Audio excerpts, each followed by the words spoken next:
बिहार विधानसभा के विपक्ष के नेता तेजस्वी यादव ने सरकार पर जमकर निशाना साधा। इस दौरान तेजस्वी ने सत्ता पक्ष के आंकड़ों को निकालकर झूठ को बेनकाब करते हुए जमकर धोया।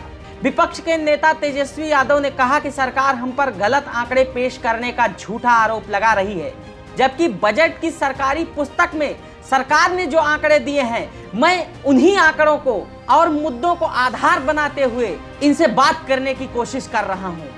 उन्होंने इतना कहते हुए वो सरकार पर हमलावर हो गए और वित्त मंत्री से इस्तीफा भी मांग लिया। क्या कुछ कहा, आप आगे खुद सुनिए। आज जो समय हम लोगों को मिला उसमें हम अपनी पक्ष को रख रहे थे। हमने जो है उन्हीं के आंकड़े, उन्हीं के जो 20-21 बजट भाषण या 21-22 का जो बजट भाषण जो था, उन्हीं से आंकड़े निकाल करके हमने तथ्यों को सरकार के सामने रखा। आश्चर्य की बात है, जब वित्त मंत्री, उप मुख्यमंत्री जब बोल रहे थे तो हम पे एक आरोप लगाया गया कि हम जो है झूठ ही आंकड़े को पेश किया है और झोल मोल कर करके हम जो है गुमराह कर रहे हैं सदन को। ये आरोप गंभीर है। हमारा दायित्व बनता था कि हमने कहां से ये आंकड़े लाए, ये आप लोगों के सामने हम बताने का काम।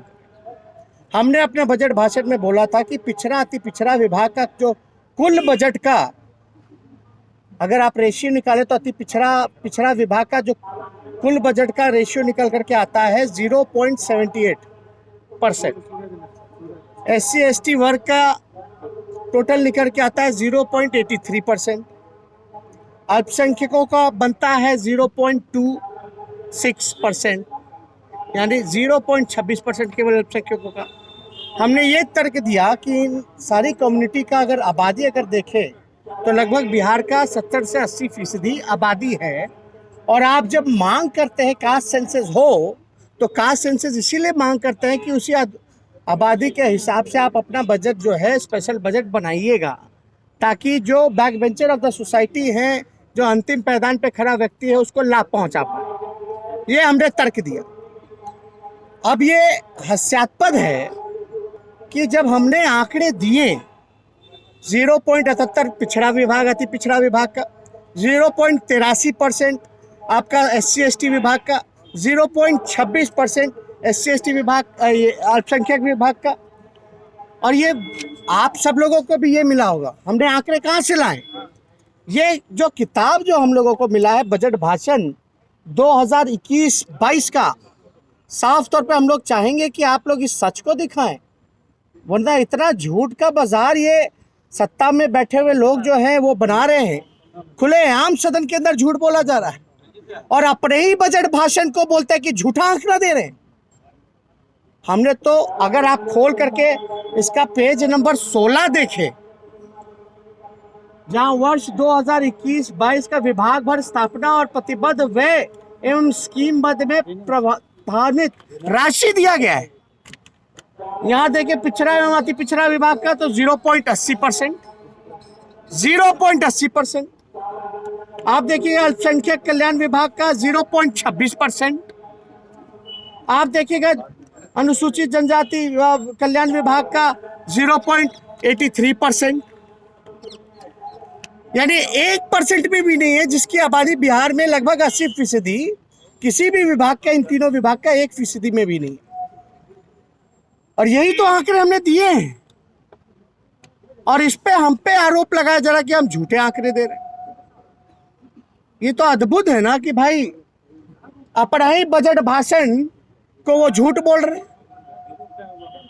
अपने ही दिए हुए आंकड़े को वो नहीं मान रहे। ये इसलिए क्योंकि हम लोगों को तो ABCD नहीं आता, XYZ तक तो वही लोग पढ़े लिखे हैं, लेकिन D से आगे गाड़ी बढ़ती नहीं है उनकी।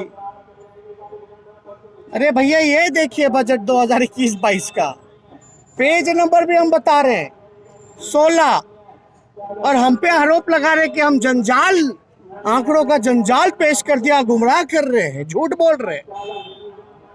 अब बताइए अब कौन झूठा है कौन सच्चा है, ये आप लोगों को मूल्यांकन करना है, तय करना है। लेकिन जब तक सही बात बिहार के जनता के पास नहीं पहुंचेगी, इन झूठे सरकार का जब तक पर्दाफाश नहीं होगा, तब तक बिहार का जो है भला नहीं हो सकता। बिहार के लोग तरक्की नहीं कर सकते, तब तक बेरोजगारी नहीं खत्म होगी, भ्रष्टाचार नहीं खत्म होगा।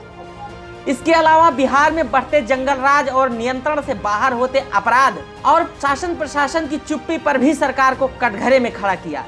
क्या कुछ कहा, आप खुद सुनिए। तो व्यापारी को गोली मार दी गई आईजी के सामने, ये लॉ एंड ऑर्डर है। शराब माफिया को रेड मारने गए तो थानेदार को गोली लगी। आज जब आईजी जब सीतामढ़ी में जांच करने गए तो आईजी के सामने व्यापारी को मार दिया गया गोली। ये लॉ एंड ऑर्डर है, ये है नीतीश जी का राज। इसलिए हम सोचे कि आप सब लोग जो हैं, मेरा पक्ष मत रखिए, उनका पक्ष मत रखिए, जो सच है वही सामने रखिए। इसलिए हम लोग जो है इस बात को लेकर के हम लोगों ने विरोध किया। और जो प्रोसीडिंग में से जो वित्त मंत्री ने, उप मुख्यमंत्री ने कहा, बताइए, गजब है ना भाई, कैसे कोई अपने ही भाषण को नकार सकता। और हमने शुरू में क्या कि ये सारे आंकड़े आप ही से लाए हुए, और कोई सवाल इससे रिलेटेड है तो पूछ सकते, वरना इसमें तो वित्त मंत्री को माफी मांगनी चाहिए। अब प्रोसीडिंग में से कम अध्यक्ष महोदय को ये हटाना चाहिए।